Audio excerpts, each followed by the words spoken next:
अल्लाह का खौफ कर आरिफ, मैं तेरी नई अम्मी हूँ। तेरे अब्बू को पता चलेगा तो क्या होगा? छोड़िए मौलाना साहब, मैं आपकी बेटी जैसी हूँ। ये कहानी है बंगाल के मालदा क्षेत्र में बसे एक छोटे से शहर की। मालदा, जहां तंग गलियां, पुराने पक्के मकान, सड़कों पर धूल, हर मोड़ पर चाय की दुकान और शाम होते ही मस्जिद की अजान की आवाज पूरे इलाके में गूंज जाती थी। इसी शहर के एक तंग से मोहल्ले में घर था अब्दुल रहमान का। अब्दुल रहमान, जिसकी उम्र करीब 50 साल थी, उसकी बीवी थी सलीमा। उनकी 2 बेटियां थीं। बड़ी बेटी रेहाना जो 22 साल की थी, वो बड़ी समझदार थी। वहीं छोटी बेटी नाजिया थी जो करीब 20 साल की थी। वो दिल से, बच्ची और शरीर से बड़ी हो चुकी थी। दोनों बहनों का बचपन घर में ही बीता। उन्होंने कभी स्कूल का मुंह नहीं देखा, लेकिन नाजिया जब भी पड़ोस की लड़कियों को स्कूल जाते देखती, उसके कदम दरवाजे तक चले जाते। दरवाजे पर खड़े होकर वो सोचती और खुद से कहती कि काश मैं भी पढ़ पाती, लेकिन गरीबी ने उसके सपनों पर ताला लगा रखा था। लेकिन एक दिन की बात है, अब्दुल रहमान अपने काम से लौट रहा था। तभी रास्ते में उसने देखा कि मोहल्ले में नया मदरसा खुल गया है, जहां बच्चियों को मुफ्त तालीम दी जाएगी। ये देखकर वो थोड़ा खुश हुआ। उसने घर आकर बातों ही बातों में सलीमा को मदरसे के बारे में बताया। ये सुन नाजिया जैसे बिजली सी दौड़ी घर में। वो आई और बोली, अम्मी, अम्मी मैं भी जाऊंगी। उसकी आंखें चमक रही थीं। सलीमा ने पहले उसके अब्बू की तरफ देखा, जिस पर अब्दुल रहमान ने लंबी सांस ली और कहा, ठीक है चली जाना, कम से कम दीन का इल्म तो सीख लेगी। ये सुनते ही नाजिया के चेहरे पर जो खुशी आई, वो किसी बच्चे को ईद पर नया खिलौना मिलने जैसी थी। जिसके बाद दूसरे दिन सुबह उसने बाल कसकर बांधे, सफेद कुर्ती और सफेद सलवार पहनकर मदरसे के लिए निकल गई। उसका दिल धक धक कर रहा था। मदरसे में कदम रखते ही हल्की सी खुशबू आई, इत्र और पुरानी किताबों की। मदरसे में नीचे फर्श पर चटाई बिछी थी। बच्चे गोल घेरा बनाकर बैठे थे और सामने बैठा था मौलाना जुबैर। मोटी दाढ़ी, गोल चेहरा, पेट निकला हुआ और हाथ में तस्बीह। लेकिन उसकी आंखें, वो आंखें अजीब थीं, जैसे हर किसी को तौल रही हों। उसने नाजिया को देखा और कहा, आओ बेटी, नाम क्या है तुम्हारा? नाजिया बोली, मेरा नाम नाजिया है। मौलाना बोला, माशाअल्लाह, बहुत प्यारा नाम है, आओ बैठो। ऐसे करके नाजिया का मदरसे में दाखिला हुआ। अब शुरुआत के दिन सब ठीक रहे। वो घर आकर अम्मी को आयतें सुनाती। देखो अम्मी, मैंने याद कर ली। उसकी अम्मी को अच्छा लगता, वो गर्व से मुस्कुरा देती। ऐसे करके करीब 4-5 महीने सब ठीक चलता रहा। लेकिन कुछ महीने बाद बदलाव शुरू हुआ, क्योंकि जब मदरसे में सब पढ़ते तो मौलाना की नजरें सिर्फ नाजिया पर टिक जाती। वो चुपचाप उसे घूरता रहता, जिससे नाजिया को अजीब लगता। मौलाना बातों ही बातों कभी नाजिया का दुपट्टा खींच लेता, कभी उसके गालों को छूता और कहता, नाजिया तुम इधर आओ, पास बैठो। नाजिया जी कहकर उसके पास बैठ जाती, इतने पास कि उसकी सांस उसके गाल से टकराती। पढ़ाई के दौरान मौलाना नाजिया का हाथ पकड़ लेता। नाजिया धीरे से हाथ खींच लेती तो मौलाना उसके कंधे पर हाथ रख देता। ऐसे करके मौलाना उसके साथ गंदी हरकत करने लगा था, जिससे नाजिया असहज महसूस करने लगी थी। लेकिन इसी बीच आया वो मनहूस दिन। उस दिन बहुत तेज बारिश हो रही थी, जिससे बाकी बच्चे जल्दी घर चले गए। लेकिन मौलाना ने नाजिया को ये कहते हुए रोक लिया, अभी बहुत पानी गिर रहा था, तुम रुक जाओ, क्योंकि तुम्हें खास सबक देना है। नाजिया रुक गई। कमरा बिल्कुल खाली था और अंदर सन्नाटा था। नाजिया का दिल तेजी से धड़क रहा था। इतने में मौलाना उठकर दरवाजा बंद कर देता है। नाजिया सहम गई। तब मौलाना उसके पास आकर बोला, डर क्यों रही हो, मैं तुम्हारा उस्ताद हूँ। वो नाजिया के सामने उसके करीब बैठा और उसने नाजिया का हाथ पकड़ लिया। नाजिया कांपने लगी।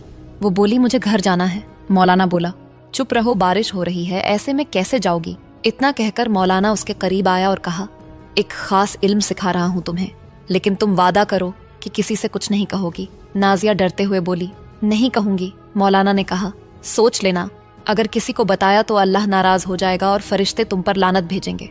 उसकी बात सुनकर नाजिया और डर गई। उसने हामी भरी और चुपचाप बैठी रही। मौलाना ने धीरे से उसका दुपट्टा पकड़ा और खींच के फेंक दिया और उसे चूमना शुरू कर दिया। नाजिया को अजीब लग रहा था, लेकिन डर के मारे वो चुप रही। थोड़ी देर चूमने के बाद मौलाना ने उसे चटाई पर लिटाया और उसके साथ वो गंदा कृत्य की शुरू कर दिया। नाजिया चीखती रही, रोती रही, लेकिन इस बीच मौलाना उसे डराता रहा, धमकाता रहा। करीब 1 घंटा तक गलत काम करने के बाद कहा, वाह, आज तूने मुझे खुश कर दिया, अब तू घर जा सकती है। लेकिन याद रहे, घर पर किसी को कुछ नहीं बताना, वरना अल्लाह नाराज हो जाएगा। नाजिया कांपती हुई वहां से उठी और लड़खड़ाते हुए घर पहुंची। उसका दुपट्टा बिखरा हुआ, बाल बिखरे थे और आंखें सूजी हुई थीं। जब नाजिया घर पहुंची तो सलीमा ने पूछा, बेटी क्या हुआ? नाजिया कांपने लगी। उसका शरीर गर्म पड़ रहा था, लेकिन सलीमा ये सब समझ नहीं पाई। उसे लगा शायद नाजिया की तबीयत खराब है। उसने नाजिया को सोने के लिए कह दिया। अब नाजिया बिस्तर पर जाकर सो गई। उसके दिमाग में मौलाना के कहे गए एक एक शब्द गूंज रहे थे और दर्द से उसका शरीर कहार रहा था। लेकिन उसने किसी से कुछ नहीं कहा और चुपचाप बिस्तर पर लेटी रही। अगले दिन जब अम्मी ने फिर पूछा, बेटी आज नहीं जाओगी? नाजिया धीमी आवाज में बोली, नहीं अम्मी, आज मेरी तबीयत ठीक नहीं है। ऐसे करके नाजिया कुछ दिन मदरसे में नहीं गई, जिसके चलते मौलाना सोच में पड़ गया। उसे डर लगने लगा कि कहीं नाजिया ने घर वालों को बता तो नहीं दिया। इसलिए एक दिन सुबह सुबह मौलाना नाजिया के घर जा पहुंचा। दरवाजे पर दस्तक हुई, ठक ठक ठक।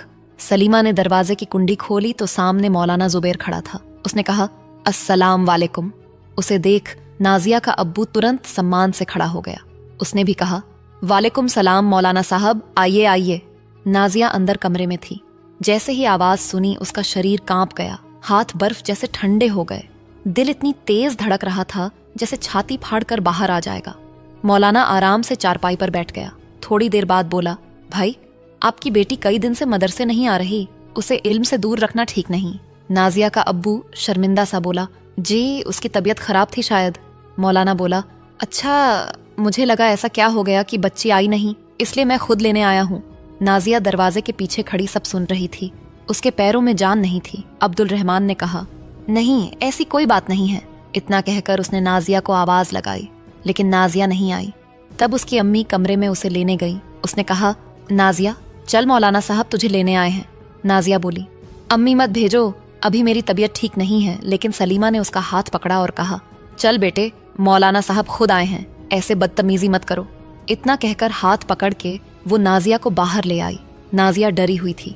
मौलाना उसे देखकर बोला, नाजिया क्या बात है? नाजिया ने कुछ नहीं कहा। तो मौलाना ने कहा, अब चलें पढ़ाई करने। इतना कहकर वो उठ खड़ा हुआ। वो बाहर आने लगा। नाजिया चुपचाप मौलाना के पीछे पीछे चल पड़ी। उसे ऐसा लगा जैसे कसाई के पास धकेला जा रहा हो। मदरसे जाते वक्त हर कदम भारी था, हर सांस डर से भरी। वो बार बार पीछे देखती, काश कोई रोक ले, काश कोई कह दे मत जाओ, लेकिन कोई नहीं आया। मौलाना उसे देखते ही मुस्कुराया। वो मुस्कान किसी दरिंदे जैसी थी। उसने कहा, आ गई मेरी बच्ची। उसके शब्दों में अजीब सा मालिकाना हक था। मदरसे में ले जाने के बाद जब सभी बच्चे चले गए तो मौलाना ने उस पर चिल्लाया कि नाजिया ये क्या बदतमीजी है, ऐसे नहीं करते वरना अल्लाह बुरा मान जाएगा। नाजिया चुप रही, जिसके बाद मौलाना ने उसके साथ फिर से सब कुछ किया। नाजिया अब पूरी तरह टूट चुकी। उसे ऐसा लग रहा था जैसे कोई जिस्म का भूखा भेड़िया उसके शरीर को लोंच रहा हो। लेकिन उसने फैसला किया कि वो अम्मी अब्बू को सब बताएगी। जिसके बाद जैसे ही नाजिया लड़खड़ाते हुए घर पहुंची तो वो सीधे अम्मी के पैरों में गिर गई और बोली, अम्मी वो बुरा आदमी है, मेरे साथ गंदा करता है, मैं अब नहीं जाऊंगी। इतना कहते हुए उसकी आवाज कांप रही थी, आंखों से आंसू रुक ही नहीं रहे थे। इतना सुनते ही उसके अब्बू ने जोर थप्पड़ मारा चटाक और कहा, चुप रह, ये तू क्या बोल रही है? सलीमा ने नाजिया से पूछा कि बेटी क्या हुआ, जिस पर नाजिया ने पूरी बात अब्बू अम्मी को बताई। लेकिन सब कुछ समझते हुए भी उसके अब्बू ने उसकी एक ना सुनी और बोला, बिल्कुल चुप, बदनाम करेगी घर को, वो बड़े आदमी हैं और तू मौलाना पर इल्जाम लगाएगी? शर्म कर, क्यों झूठ बोल रही है? ये शब्द नाजिया को तीर की तरह लगे। वो जमीन पर गिर गई। तब सलीमा ने कहा, जी उसकी बात तो सुन लो। लेकिन रहमान ने कहा, तुम सब पागल हो गई हो क्या? वो पूरे इलाके के इज्जतदार आदमी हैं, वो भला ऐसा कुछ नहीं कर सकते। इतना कहकर वो वहां से चला गया और नाजिया का दिल वहीं टूट गया। वो कोने में बैठ गई, घुटनों में चेहरा छुपाकर बस रोती रही।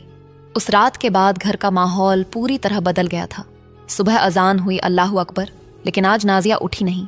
तब उसकी बहन रिहाना ने धीरे से उसका कंधा हिलाया। नाजिया आज नमाज नहीं पढ़ेगी? नाजिया ने धीरे से आंखें खोली और घर की छत देखती रही। थोड़ी देर बाद उसने कहा, दीदी अल्लाह मुझे देखता क्यों नहीं? इस पर रिहाना चुप हो गई। सलीमा समझ चुकी थी कि पक्का नाजिया के साथ गलत हुआ है। उसने नमाज के बाद रहमान से कहा, सुनिए जरूर कुछ हुआ है, क्योंकि नाजिया पहले ऐसी नहीं थी। जिस पर रहमान चिढ़कर बोला, तू हर बात में शक मत कर, वो बच्ची है, अभी कुछ नहीं जानती और उनको दिमाग ज्यादा चलाने की आदत होती है। लेकिन सलीमा ने उसे समझाया तो रहमान ने कहा, तुम समझने की कोशिश करो मौलाना साहब, पर इल्जाम लगाना मतलब खुदा की इल्म पर इल्जाम लगाना होगा। अब कुछ दिन ऐसे ही चलते रहे, जिसके बाद फिर एक दिन सुबह सुबह मौलाना जुबैर नाजिया के घर आया। उसे देखते ही नाजिया बोली, अब क्यों आए हो यहाँ? अब क्या चाहिए तुम्हें? जिस पर उसके अब्बू ने उसे डांटा और कहा कि चुप कर, कैसे बात कर रही है तू? नाजिया रोते हुए अंदर चली गई। जिसके बाद रहमान ने मौलाना को खाट पर बैठाया और बोला, अगर बच्ची ने कुछ गलत कह दिया हो तो माफ कर दीजिए। मौलाना ने नाटक करते हुए कहा, अरे भाई कोई बात नहीं, बच्ची है, लेकिन इसे हुआ क्या है? मौलाना के इतना कहते ही नाजिया की बड़ी बहन वहां आई और बोली, आप कहते हैं हुआ क्या है? ये तो आप ही बताइए कि आपने उसके साथ क्या किया है। ये सुनते ही मौलाना का चेहरा पीला पड़ गया। वो बोला, ये क्या बोल रही हो तुम? इतने में उसकी अम्मी आई और रिहाना का मुंह पकड़ के उसे अंदर ले गई। तब मौलाना ने कहा, क्या बात है रहमान भाई, मैं तो हैरान हूं कि नाजिया ऐसा क्यों कर रही है। जिस पर रहमान ने कहा, बच्ची है, माफ कर दीजिए। तो मौलाना ने पूछा, क्या बात है, साफ साफ बताओ। रहमान चुप हो गया, लेकिन मौलाना के बार बार पूछने पर रहमान ने सब बात दिया। जिसके बाद मौलाना ने कहा, बस बहुत हुआ, तुम पर अल्लाह की लानत है, तुम्हें शर्म नहीं आई ऐसी बातें करते हुए? इस पर रहमान हाथ जोड़कर मौलाना के पैरों में बैठकर माफी मांगने लगा। थोड़ी देर बाद मौलाना ने कहा, रहमान ये सिर्फ मेरी बदनामी नहीं बल्कि तुम्हारी बच्ची की भी बदनामी है, और अगर तुम्हें इतना शक है तो एक रास्ता है। रहमान बोला, क्या मौलाना साहब? मौलाना ने कहा, मैं तुम्हारी बेटी से निकाह कर लेता हूँ, फिर कोई इल्जाम नहीं रहेगा। ये सुन रहमान चौंका, लेकिन सोच में पड़ गया कि इतना बड़ा आदमी अगर नाजिया से निकाह करेगा तो मेरी बेटी की किस्मत खुल जाएगी। मौलाना ने कहा, सोच क्या रहे हो रहमान? रहमान ने कहा, क्या आप सच में निकाह करने को तैयार हैं? मौलाना ने कहा, हाँ, अगर इससे मेरा इल्जाम हटता है तो मैं पीछे नहीं हटूंगा। इतना कहकर मौलाना वहां से चला गया। जिसके बाद घर में चर्चा हुई। सलीमा बोली, मौलाना है, दीनदार है और लड़की सुरक्षित रहेगी। लेकिन नाजिया चिल्लाई कि नहीं, मैं नहीं करूंगी निकाह, वो गंदा आदमी है। इस पर अब्बू गरजा और बोला, चुप कर, यहाँ हमारी इज्जत दांव पर है और तू नाटक कर रही है। नाजिया रोई और रहमान को समझाया कि नहीं अब्बू प्लीज, लेकिन रहमान ने उसकी एक ना सुनी और कहा, चुप, अब जो हम कहेंगे वही होगा। जिसके बाद उसने फैसला किया कि वो नाजिया का निकाह मौलाना के साथ कर देगा। जिसके कुछ दिन बाद निकाह का समय आया और घर में हल्की सजावट हुई। अम्मी अब्बू सब खुश थे, लेकिन नाजिया का चेहरा उतरा था। नाजिया सफेद कपड़ों में बैठी थी, चेहरा बिना भाव के, आंखें सूखी। तभी काजी ने पूछा, कबूल है? वो चुप रही। तब उसके अब्बू ने उसका हाथ दबाया और धीरे से कहा, नाजिया बोलो। तब धीरे से टूटी आवाज निकली, कबूल है। उसका ये कहना ऐसा था जैसे किसी ने उसकी रूह को जिंदा दफना दिया हो। जिसके बाद निकाह हो गया और उसी पल उसकी आज़ादी खत्म हो गई। निकाह खत्म होते ही जैसे सब जल्दी जल्दी निपटा दिया गया। ना ढंग की दावत, ना हंसी, ना खुशी। बस कुछ लोग आए, दुआ पढ़ी, चले गए। आंगन में पड़ी कुर्सियां खाली हो गईं और घर फिर से सन्नाटे में डूब गया। लेकिन नाजिया की जिंदगी अब कभी पहले जैसी नहीं होने वाली थी। उधर एक पुराने से बड़े घर के सामने गाड़ी रुकी।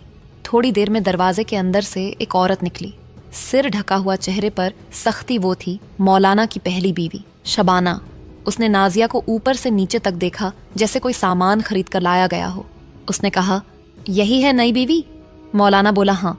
जिसके बाद उसे एक छोटे से कमरे में ले जाया गया। अंदर एक लोहे का पलंग, पुराना गद्दा और दीवारों पर सीलन। शाम ढल गई, अंधेरा घिर आया। नाजिया पलंग के कोने में बैठी थी, घुटनों को सीने से लगाकर, जैसे खुद को बचाने की कोशिश कर रही हो। थोड़ी देर बाद रात हुई और दरवाजा धीरे से खुला। नाजिया की सांसें तेज चलने लगी। मौलाना अंदर आया। इत्रे की तेज खुशबू और आंखों में वही हवस। पास आकर उसने कहा, कितने नाटक किए तुमने, लेकिन अब तुम मेरी बीवी हो, समझी? उसकी आवाज से नाजिया पीछे सरक गई। मौलाना बोला, डर क्यों रही हो? शौहर से भला डरते हैं क्या? इतना कहकर वो उसके पास आया और बस फिर इसके साथ जबरदस्ती करने लगा। उस रात नाजिया बहुत रोई, बार बार बोली, मुझे छोड़ दो प्लीज। लेकिन वहां उसे सुनने वाला कोई नहीं था, बस दीवारें गवाह थीं। यूं ही कुछ रात और दिन बीते और हर रात नाजिया की आत्मा उसका शरीर छोड़ रही थी। दिन में मौलाना लोगों के सामने बहुत नेक बनता, लोगों को नसीहत देता कि औरतों की इज्जत करो, अल्लाह से डरो। लोग कहते, वाह क्या पाक इंसान है कि मैं है। वही नाजिया दूर से ये सब सुनती तो उसके दिल में बस एक बात आती कि काश लोग असली चेहरा देख पाते। रात होते ही वही इंसान बदल जाता और उसकी चाल बदल जाती। रात होते ही नाजिया जैसे ही उसके कदमों की आहट सुनती, उसका गला सूख जाता, वो दीवार से चिपक जाती। उसका दिल कहता, आज नहीं, आज नहीं। लेकिन हर रात वही कहानी दोहराई जाती। धीरे धीरे उसका रोना भी कम हो गया, क्योंकि उसे समझ आ गया था कि यहाँ आंसुओं की कोई कीमत नहीं। पहली बीवी शबाना को उससे कोई हमदर्दी नहीं थी, उल्टा वो उसे दुश्मन समझती थी। तेरी वजह से मेरा घर खराब हुआ, उसे अब भुगत। इन सब के बीच एक चेहरा था जो सब नोटिस कर रहा था। वो था आरिफ, नाजिया का सौतेला बेटा। एक दिन घर पर नाजिया और आरिफ ही थे। नाजिया किचन में काम कर रही थी, तभी आरिफ ने पीछे से आकर उसे पकड़ लिया। नाजिया बोली, ये क्या कर रहे हो तुम? आरिफ बोला, वही जो बहुत पहले करना चाहिए था। नाजिया बोली, छोड़ो मुझे। आरिफ ने कहा, ये बता, तूने मेरे बाप को कैसे फंसाया? मैं तुझे नहीं छोड़ूंगा, क्योंकि तूने हमारा घर बर्बाद कर दिया। नाजिया पीछे हटने लगी और बोली, मुझे जाने दो। उसका दिल जोर जोर से धड़क रहा था। आरिफ ने कहा, अब कैसे जाने दूं? तूने ज्यादा जवानी चढ़ रही थी जो तूने मेरे बूढ़े बाप से निकाह किया। नाजिया बोली, मैंने नहीं किया। आरिफ ने पीछे से उसे मारते हुए उसके संग पकड़ लिया। नाजिया चीखी, जिसके बाद आरिफ ने नाजिया को मारा। नाजिया चीखती रही, चिल्लाती रही, लेकिन आरिफ का गुस्सा उस पर ऐसे बरसा जैसे सारी गलती नाजिया की ही हो। आरिफ ने उसके साथ जबरदस्ती की और वहीं छोड़ के बाहर चला गया। नाजिया वही किचन में बेजान पड़ी रही। उसमें अब रोने की ताकत नहीं थी, बस वो जिंदा लाश थी। काफी समय तक किचन में पड़ी रहने के बाद नाजिया आराम से उठी। उसमें खड़े होने की हिम्मत नहीं थी। वो कमरे की तरफ जा रही थी, लेकिन तभी उसकी नजर टेबल पर रखे चाकू पर पड़ी। नाजिया ने चाकू उठाया, कुछ पल सोचा, उसकी आंखों से आंसू निकल गए और सोचते सोचते उसने अपने हाथ की नस काट ली। नस काटते ही उसके हाथ से खून की धार बहने लगी। वो दर्द से कहार गई, लेकिन उसने मुंह से एक भी चीख नहीं निकाली। नाजिया फर्श पर गिर गई और थोड़ी देर बाद उसने दम तोड़ दिया। जब शाम को मौलाना जुबैर शबाना के साथ घर लौटा, तब तक सब खत्म हो चुका था। उसके मरने की खबर उसके अम्मी अब्बू तक पहुंची तो नाजिया की अम्मी की दिल का दौरा पड़ने से मौत हो गई। अब 2 घर बर्बाद हो चुके थे। अब्दुल रहमान जमीन पर घुटने के बल बैठकर चीख चीख कर रो रहा था। उसे समझ आ चुका था कि उन्होंने बहुत बड़ी गलती कर दी है, लेकिन अब कोई फायदा नहीं था, क्योंकि समय कभी किसी के लिए नहीं रुकता। चाहे कोई हंसे या रोए, घड़ी की सुइयां चलती रहती हैं। तो दोस्तों, कैसी लगी कहानी नीचे कमेंट में बताएं। साथ ही वीडियो को लाइक कर दोस्तों में शेयर जरूर करें एवं ऐसी ही रोचक जानकारियों के लिए सब्सक्राइब करें हमारे चैनल मिस्ट्री ऑफ आर्यावर्त को। और हाँ, कमेंट में जय हिंद जरूर लिखें।